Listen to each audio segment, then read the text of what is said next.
Washington Journal continues. On Wednesdays, in our last hour of the Washington Journal, we take a look at recent magazine articles as part of our Spotlight on Magazine series. Today we want to look at a recent edition of Wired magazine. Inside that magazine is this piece, How to Save Bitcoin. Let's Take eCash Mainstream, written by David Wolman, who's joining us from Portland, Oregon this morning, a very early morning there. Mr. Wolman, let's begin with, what is Bitcoin? Well, Bitcoin is a form of money that was born in the digital age for the digital era. It's a way for people to send value, to send money back and forth through the internet that is as close to friction-free as we've ever seen. And it's simultaneously indicative of this explosive growth and interest in alternative currencies, alternative to the US dollar or the euro or what have you. And yet it's also completely unique and unlike anything we've ever really seen in the past when it comes to different kinds of money out there. How is it used? Well, it's used to send money from me to you, whether you're down the street or in Singapore, to buy and sell goods and services online. Sometimes everyday products, sometimes services. Massage therapist, for example, down the street here in Portland, or as a lot of us have heard, for more nefarious purposes like buying drugs online. Because one thing that Bitcoin offers that is both enticing to a lot of people and worrisome to law enforcement is it provides a cloak of anonymity that is almost on par with a cash transaction. In other words, if you buy drugs from someone on the street using cash, it's pretty much untraceable transaction, unlike a credit card transaction. And Bitcoin offers something very close to anonymity.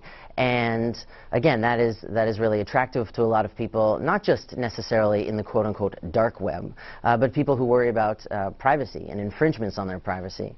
And on the other side of the coin, no pun intended, it's also worrisome to law enforcement and IRS, because how do you track this stuff in a civil society? You know, we need to be able to track what kind of income people are bringing in so that we can tax it and pay for our schools. Is it a currency or is it a commodity? Well, this is so interesting because some days it feels like people are talking about Bitcoin as the latest version of cash, and other days they're talking about it just like gold because it has a very limited supply, which is really seductive to people who are quote-unquote gold bugs or are worried about the fate of the US dollar. If we just keep issuing more and more dollars, doesn't that deflate the value of the dollars in our pocket? And so it's hard to know exactly which one of these things Bitcoin is, because of course money serves multiple functions, right? It's a medium of exchange. It is a standard unit of account. It is a store of value. It serves all these different functions. So what on earth is Bitcoin? And in fact, it is a currency because anything can be a currency as long as people engaged in a transaction infuse that currency with value by way of their faith. If you believe that these uncut rubies that I'm holding are a sufficient payment for the pizza that you just made and want to sell to me, then bingo, we can have a transaction with uncut rubies or wampum shells or red feathers or Japanese yen. And in that sense, Bitcoin is just another currency. On the other hand, Bitcoin is something more, and one way to think of it is almost like the Internet of money. Bitcoin, from a technical standpoint, is an open source platform. We can build on it and we can build things out of it. So it is a currency, but it's also much more than that. And we're already seeing just a hint of what that could be with products that are, for example, there's an email service that you can use the Bitcoin platform to protect the anonymity and privacy of your email correspondences. So it really has nothing to do with a currency.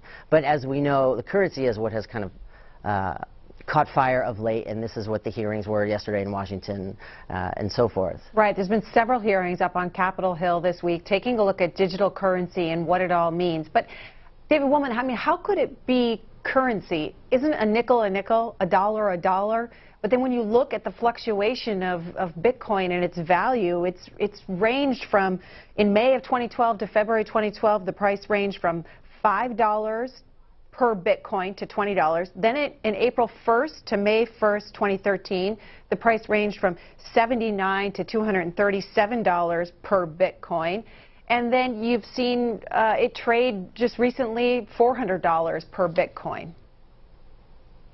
And in the past day or two, it has shot up to more than $700, I think, after these hearings when government officials said, with a number of caveats, there's nothing implicitly wrong or illicit about Bitcoin or other virtual currencies for that matter. But you're absolutely right. The value is all over the map.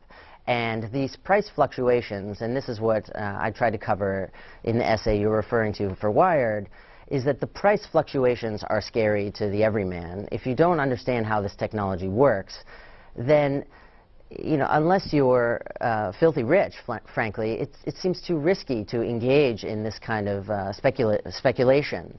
And this is what some people say is the Achilles heel of Bitcoin. What other people say is, frankly, this is the early days of something new like this, and inevitably you will see price fluctuation, you will see speculative value much more so than trade value. In other words, 20 years from now, let's say Bitcoin really does take hold, more and more people own it and are transacting with it. Its value theoretically will settle down as people are just using it to buy and sell goods online, much like they do with the dollar or the euro. And that is a huge question mark. No one knows if that will actually happen. But again, this volatility in the price is what scares people. But the idea that price volatility in and of itself somehow disqualifies Bitcoin from being a currency is nonsense, because the Somali shilling is a currency and its value is all over the map. The euro tanked a couple of years ago. It is, of course, still a currency. The US dollar is remarkably stable, but its value still fluctuates because it's not anchored to any real-world substance that you can dig up out of the ground or anything like that. Now, there are attributes to national currencies, currencies issued by central banks, that give them more stability. One is just the fact that most of us are using those currencies for almost everything. And so that widespread acceptance and that widespread use of this form of money for a medium of exchange, for a store of value, for a standard unit of account, this kind of settles the price down. But again, it still moves, it's still out there floating, but Bitcoin is sort of getting tossed around in the wind because it's so completely new.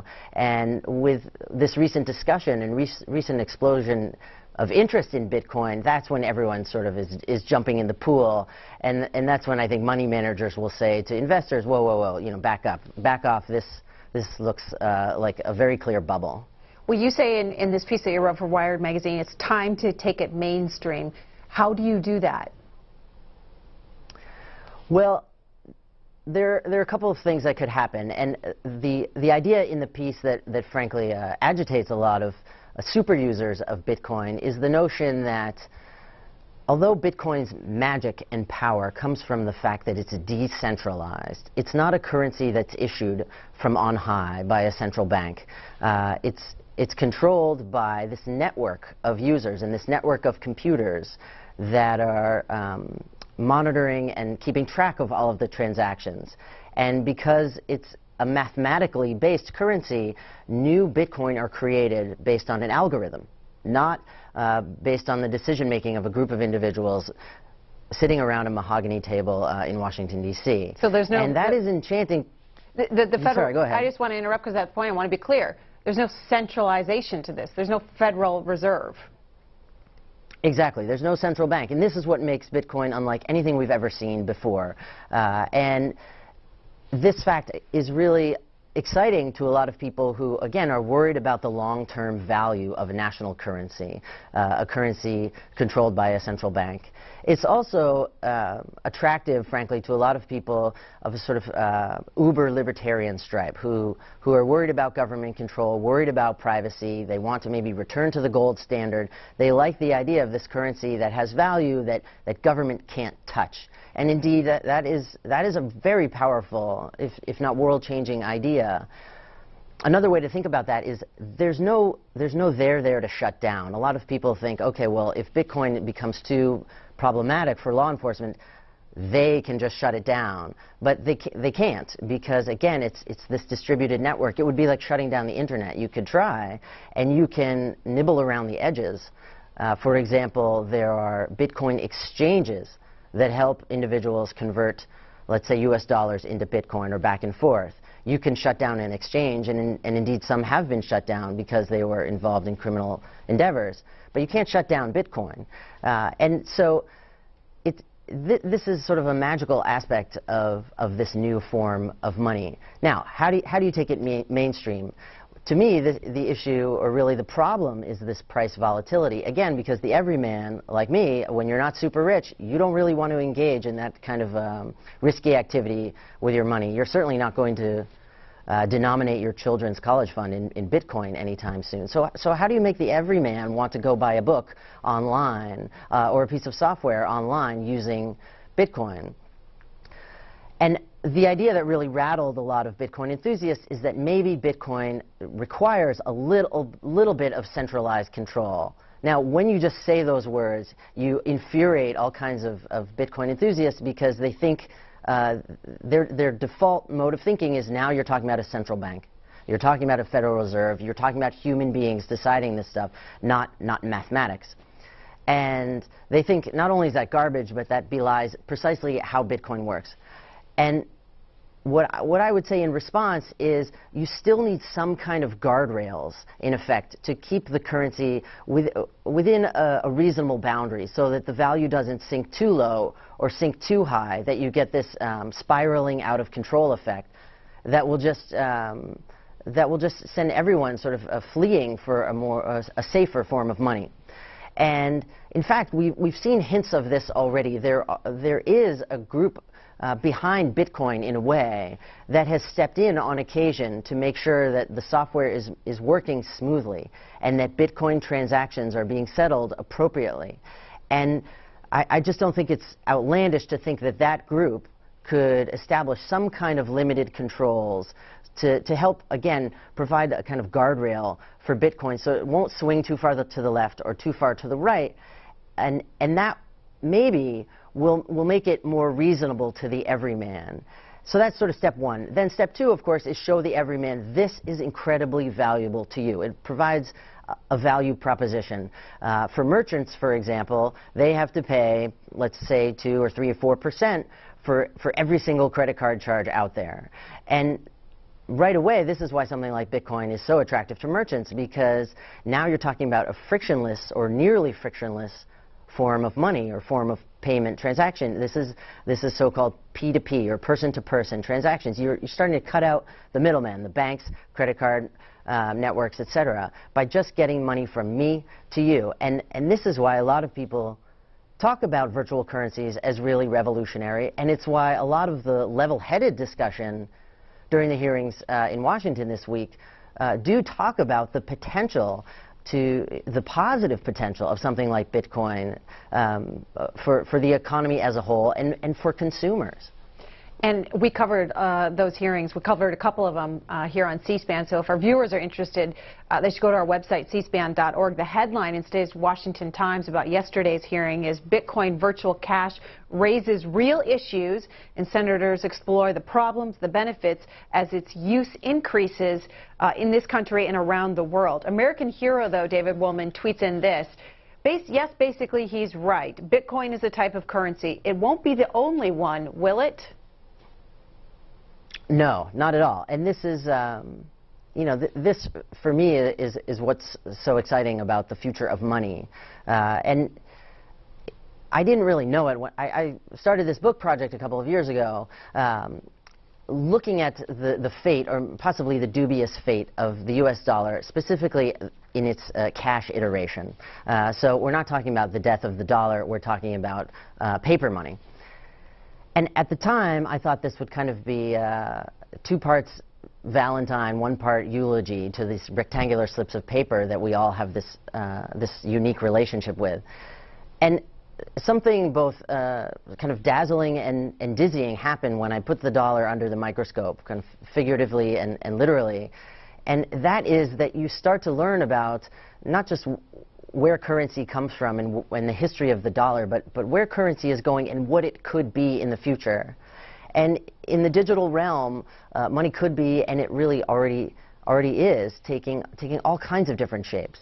Again, because anything can be a currency as long as its users infuse it with value by way of their faith and by using it. And you can just think of the dollar, for example. Nothing makes a dollar worth a dollar except our belief that it is valuable and our confidence that some third party will accept it as payment later. There's no there with a dollar bill. It doesn't represent any gold in a vault somewhere, of course. It's just paper. And yet we've come to trust it based on the full faith and trust of the U.S. government, etc. And the same thing with something like gold, or with Bitcoin, or these alternative currencies that we see sprouting up in communities like Ithaca, New York has something called Ithaca Hours. There's one in London called the Brixton Pound, and Berkshires in western Massachusetts. And they're sprouting up for a variety of reasons that maybe we'll touch on. But again, anything can be a currency. And in the digital realm, there's nothing stopping us from having on our, I'm holding my hand up like this all the time because I'm picturing on your mobile phone what is essentially a rainbow of different currency options to make payments at a merchant or just online, depending on which currency for which transaction makes the most sense for you as the consumer in that particular moment. Dave, one way, yeah, go ahead. Yeah, I was just thinking, David Wolman, that sounds very complicated. That future of deciding which currency to use depending on what you're buying. Yes and no. In 10 years ago, it would have been ridiculous to imagine that we had different currencies because my default mode, at least, is to picture a cash register.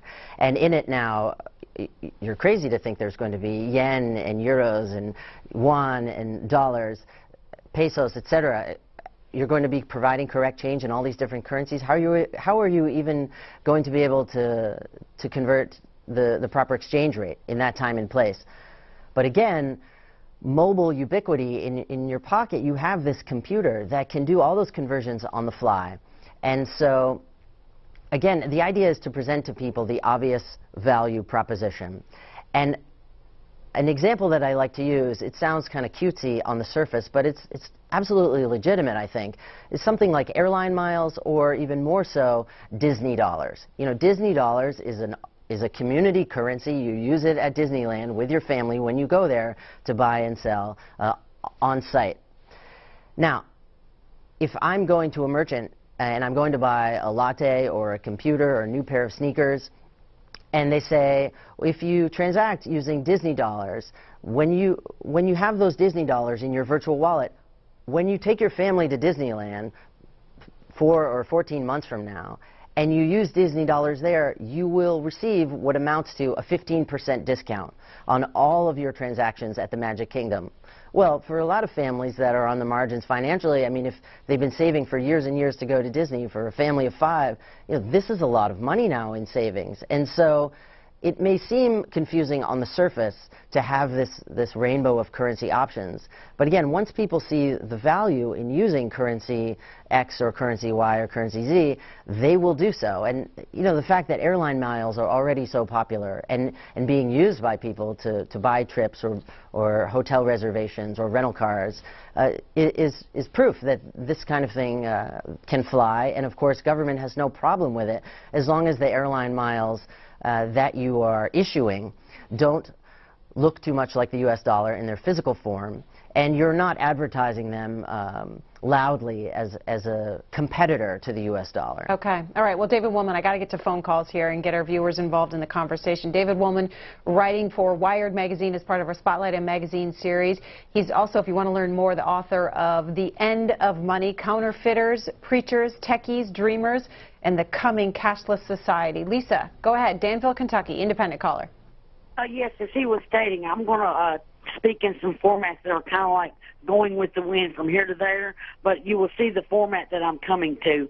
And some of my educated words are not too well, so I'm going to do my best to show y'all in what I've been directed. Russia and Canada and America, the Triforce, there's going to be a different alignment.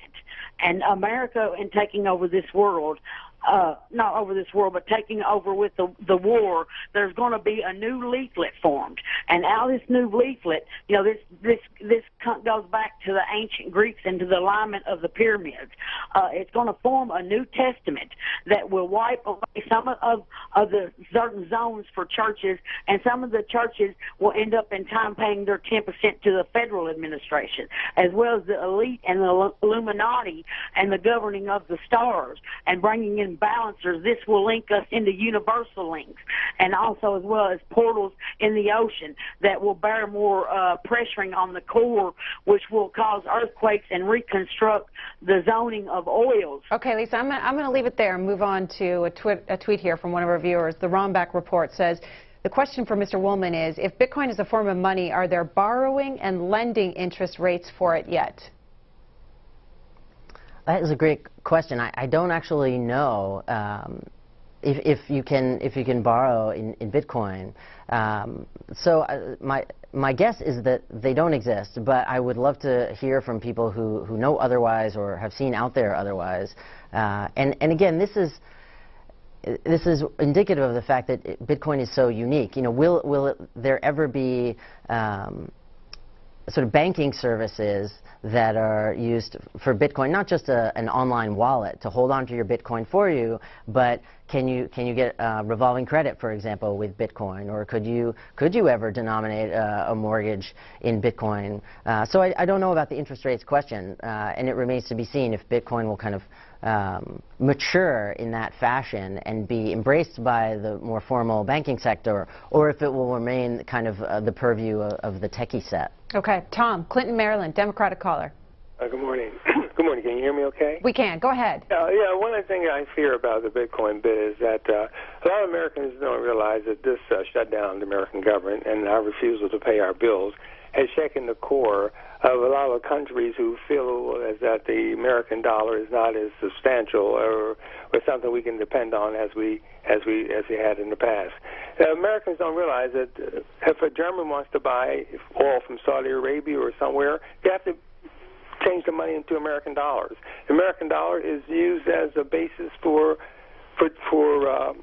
trade and whatnot throughout the world, and that a lot of people feel as though that America can't be dependent upon anymore, and we're looking for other forms of other ways to pay, other forms of money or exchanges to use instead of the American dollar. And people who hate the central bank, because the central bank prints a lot of money, and they keep our economy afloat because people have confidence that the money coming from the central bank is good money, that it can be used all throughout the world to keep our economy going and to uplift other economies. So, Tom, those are your concerns with Bitcoin? Yeah, it might explode into something greater to the point where the American dollar is under pressure, and nobody has trust in it. All right, David Woolman.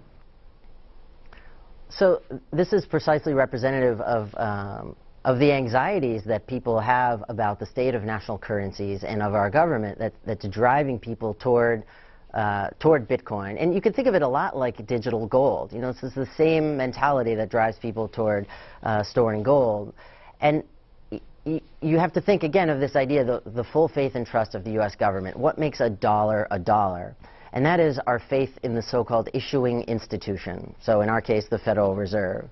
And you know, that faith, behind that faith is the government. And if you don't have faith in the decision making that the government is conducting to protect the value of the currency over the long term, well, then you're going to look for something else. And you know, again, this is why I imagine, Greta, you don't denominate your kids' college fund in Somali shillings, because you don't have a lot of faith in the stability of that currency. And as the caller said recently, you know, with the government shutdown, and before that it was the fiscal cliff, people's confidence in the dollar is being rattled because their confidence in Washington's ability to get anything done has been shaken. That being said, the dollar's status as the so-called reserve currency of the world is not in jeopardy anytime soon. You know, most international transactions are still settled in dollars. Most central banks the world over, they hold money on reserve so that they can use it to buy and sell currencies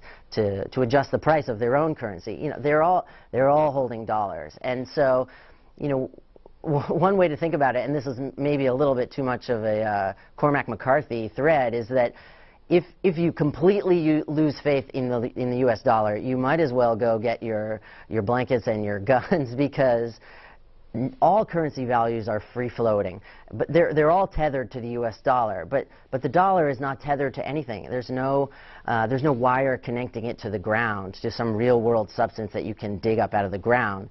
And so when you start to really worry, okay, well, is the U.S. dollar inflating or hyperinflating into the heavens, it leads you down this line of thinking that frankly gets kind of scary. And I just don't think that's going to happen. Too many people have a stake in protecting the value of the dollar. That although I sympathize with the caller's concerns, I just think for better or for worse, we are all we are tied together in this endeavor of protecting the dollar's value. David Waldman, Irish Boy tweets in, what do you think about Bitcoin's venture capitalists, funders, cozying up to legislators? That's a great question. You know, I think with venture capitalists right now, their mentality is that these early days of Bitcoin, at least some of the people that I've talked to, these early days of Bitcoin are analogous to the early days of the internet. Nobody outside Silicon Valley really understood what it was or what its potential might be. And a lot of people outside Silicon Valley were poo-pooing it as frivolous and this kind of unserious experiment. And I think that a lot of people in Silicon Valley are trying to look beyond what is today's obvious bubble and the speculative value of Bitcoin. And what they are seeing is less the kind of super libertarian, I don't want to be a participant in government ideals of Bitcoin. They are actually seeing this marvelous tool for settling online transactions. Again, back to this idea of peer-to-peer money, because the internet has never really delivered that to us as consumers. And people in Silicon Valley, when they talk about e-commerce, that's what they're thinking about with peer-to-peer transactions. And that's where they see Bitcoin as potentially most powerful, whether you're a mom and pop shop of just 8 people or whether you're a giant corporation. So that is where at least I see venture capitalists' primary interest in Bitcoin. As far as cozying up to legislators, I don't know, you know, does that question suggest some sort of ulterior motive or nefarious purposes? I just don't really know. But I do think that the fact that a lot of people who are positive about Bitcoin, they're not just posting blogs about how they don't want to ever pay their taxes and they want to be able to buy heroin at what was silkroad.com. They're saying, you know, this is a new and legitimate form of money, and if it's going to be that, we need to embrace regulation and regulators and help them understand what Bitcoin is and help establish parameters for using Bitcoin so it can become enmeshed in the financial system. And so that Bitcoin doesn't flee overseas, and all of the usage and innovation in Bitcoin, we don't want it to flee overseas, because that would potentially leave the U.S. and especially Silicon Valley entrepreneurs out of you know, what is potentially a great profit. We're talking about Bitcoin and its value and what it all means. And our guest, David Waldman, just talking about the role of Washington. Daryl Rich tweets in, surprise, surprise, the government is looking for a way, again, to tax something. The IRS thinking about rules for taxation of Bitcoin. The FEC saying politicians can accept it, but they still have to know the name of the donor and the address. And regulators out here in Washington looking at ways to regulate its value as well. And if you hear from CNBC's website, take a look at Bitcoin's value, the last trade, $562. Larry in Pleasant View, Tennessee, independent caller. Go ahead, Larry. Well, good morning there, Greta and David. Good morning. Ooh, David, bless your heart, you're long-winded, old buddy. Hey, look, we need to, let me tell you something there. You're a little young to remember this, but Tennessee Ernie Ford had a song, and one of the verses in the song was that I owe my soul to the company store. Now, that's analogous to what we've eventually did with our currency and our legal tender. And so what happened is you're forgetting, well, you're young, you're forgetting that originally the legal tender only came about because gold became too hard to carry around. Earlier we went on the barter system. That meant that you had to learn the trade, I had to learn the trade, and we both benefited each other. Well, as people didn't need each other's crafts and all. They had to develop some other kind of legal tender, which was gold. Okay, eventually the gold went out. So then, instead of the gold standard, we went on the person standard. In other words, employed people. Now we don't have any. We have fewer people employed. Our taxes are not coming in like it should be, and also therefore our coffers are becoming emptier and emptier. So what we don't need is another way for everybody to owe their soul to the company store, bring us back around to the metaphor. We need something that enhances everyone to learn to do something besides gather and collect money, which has been made easier and easier, and now it's all just ones and zeros in the computer. David Wolman, your thoughts? Well, it is all just zeros and ones on the computer, and this is an idea that frightens a lot of people. Even if you're not talking about Bitcoin, the fact that most money today is already digital, and we saw so much of it kind of just vaporized. All that value was gone a few years ago with the financial meltdown. And again, you know, your caller, to me, it's analogous to the way people think about gold. They're just so worried about the dollar and where it might go that they want something that they perceive to be as more stable. And in a way, these people are they're perfect potential Bitcoin users because of this idea that Bitcoin has a limited supply and that the algorithm has set a limit on how many Bitcoin will be out there. It's 21 million coins will ever be created or issued, and that's it. Now, some people say that's exactly why Bitcoin isn't really a viable currency, but others say this is precisely why it will thrive and will have strong value well into the future, and we'll see which camp is right. And the GAO recently reporting that there are now 11 million Bitcoins as of May 2013, so that number probably has gone up, but 11 million in circulation. Our guest saying a total of 21 million to be created. Mike in Glen Head, New York, Democratic caller. Hi, Mike. Hi, thanks for having me. I was just wondering if you spoke to a constitutional lawyer or any kind of lawyer or expert for this piece, because the Constitution, Article 1, Section 8 to Section 10 states that only Congress can coin money and no other state could coin money, nobody else could coin money. So I think the reason why these people are going to Congress now to lobby them is to try to buy them off so that they could make it legal to coin their own money. Well, so I did not look into that for this essay for Wired that we're talking about, but in writing The End of Money, I looked into that and more. And the reality is that much more innovation with currency is permissible under the law than most of us might think kind of upon first glance. Where we run into problems actually is in if you start to mint coins that look very much like a U.S. Nickel or a dime or a quarter, that's going to get you in trouble. And same thing, of course, for counterfeit Benjamins. But the boundary between what is and isn't permissible currency innovation isn't very, very clear. Some of those things are clear. You know, if you make a representation that looks too much like a $100 bill, you're going to get in trouble. You're a counterfeiter. But with something like Bitcoin or again, whether it's Disney dollars or airline miles or Ithaca hours or Brixton pound, Amazon coin, Facebook credits, you know, there are all kinds of new forms of money being born all the time, and they are not illegal. When we talk about legal tender, and this is something, frankly, before writing the book, I misunderstood. I thought legal tender was you have to use dollars, and that's not at all the case.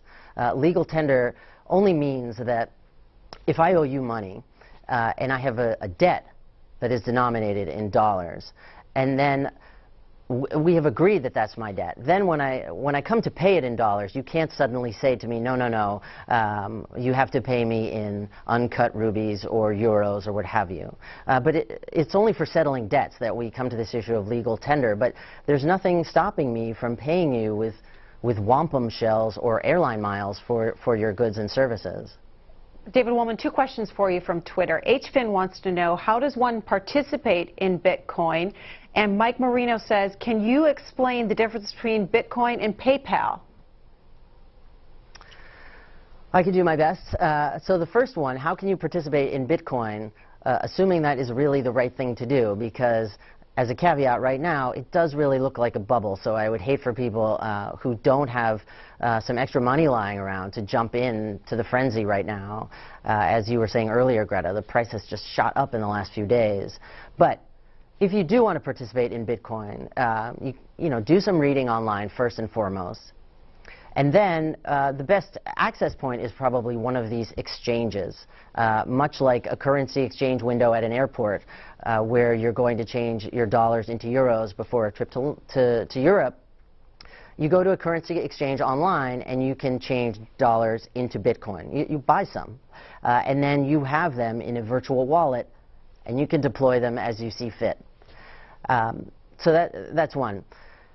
As far as how Bitcoin differs from PayPal, PayPal is a way to settle a transaction, and it's relatively swift, and it has enabled online transactions for merchants that really change the world. But PayPal transactions are still kind of wrapped up in the credit card network. In other words, to open a PayPal account, you still need to give them credit card information. And with Bitcoin, you are taking this virtual and alternative currency and using that directly as the means of exchange for the goods and services that you're acquiring. So you're leaving the credit card industry and the banks and national currencies out of the equation when you're using Bitcoin. R. Harrington on Twitter wants to know who will be using Bitcoins, and then let me add to that, what are miners? Okay, so who will be using Bitcoin is really anyone who wants to. With all kinds of new payment technologies, whether it's a currency or a so-called point-of-sale terminal like a credit card swipe machine, there's this chicken and egg problem, because I'm not going to use Bitcoin if no merchants around me will accept it. And for merchants, the problem is, well, why would I go through the trouble of making it possible for my business to accept Bitcoin if I don't see any consumers out there who really want to use it? So there's this chicken and egg difficulty. But nevertheless, a lot of people are already using Bitcoin to buy and sell all kinds of things online. Then the second question is miners. And this gets into a little bit more of the nitty-gritty of how the distributed network of Bitcoin works. And one way that I like to think about Bitcoin is like a 19th century merchant's ledger of all the transactions coming in and out. Except this ledger is not just sitting on one shopkeeper's desk. This ledger is distributed over the entire network. And so every transaction, excuse me, denominated in Bitcoin is recorded in the ledger. Now, the process of doing that recording, of validating the transactions, is also known as mining, because in that process, people's computers out there are settling the transaction. They're also performing these computational puzzles or races, and they are rewarded with new Bitcoin when they do so, when they win that computational race. And that process is also known as mining. John, you're next. Portsmouth, Ohio, Republican caller. Yes. My question is such. The governments thrive off of taxes. They use this to pay their employees, to pay your congressman, your president, to pay their soldiers, to pay for their war machines. And so how are they going to tax this throughout the world so governments get their money? And I'll take my answer off the air. Well, that's a great question, and right now they have no idea how to, is the short answer. And this is, I think, in part why these hearings are taking place. But for a little bit of perspective, even though Bitcoin is in the press right now and its value has skyrocketed recently, it's still such a minuscule fraction of the modern economy that I don't think government is too worried about it yet. Having said that, if you're making tens of millions of dollars worth of Bitcoin with your new venture 2 years from now, IRS is going to want some of that. And you know, people have a different feeling about that, depending on their politics, but there's no question that this is a puzzle for governments and for tax-collecting agencies. One of our viewers says Bitcoin will not be legal tender until and unless the U.S. government accepts payment of taxes in Bitcoin. Michael, Bloomington, Indiana, independent caller. Hi. I just had a comment. Well, I had a few comments. One, the question earlier about Bitcoin lending and borrowing.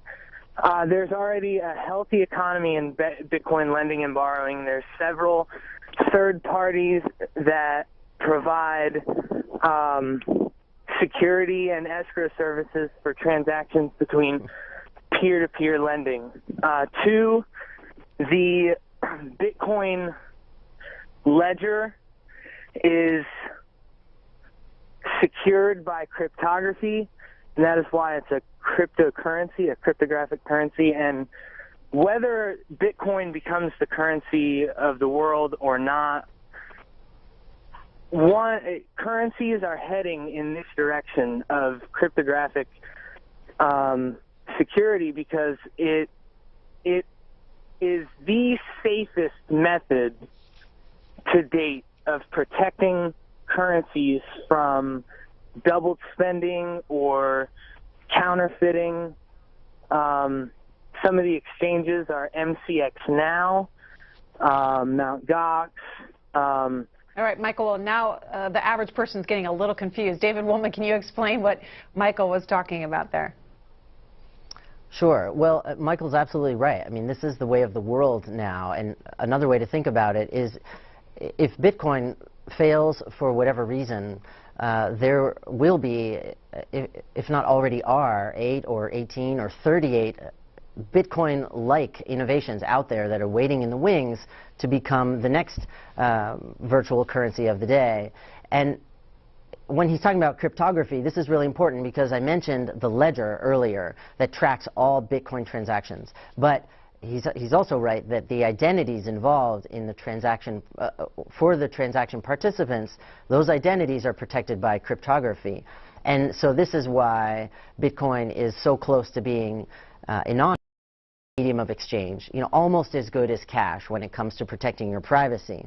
But it isn't anonymous in that all the transactions are tracked on this ledger. And that is crucial because of this issue of double spending. In other words, how do you stop someone from turning their 20 Bitcoin into 40 Bitcoin because they're really good at computer coding? And this is the answer, that you have this enormous ledger that's tracking all the transactions so that once a Bitcoin is spent, not only can you see that it has been spent, but everyone in the Bitcoin network can see that it has been spent. And this is really part of the power and magic and allure of Bitcoin as a cryptocurrency of the future. David Wolman, real quickly, because we're running out of time. Who started Bitcoin? Nobody knows. This, to me, is another ingredient in the power of this currency.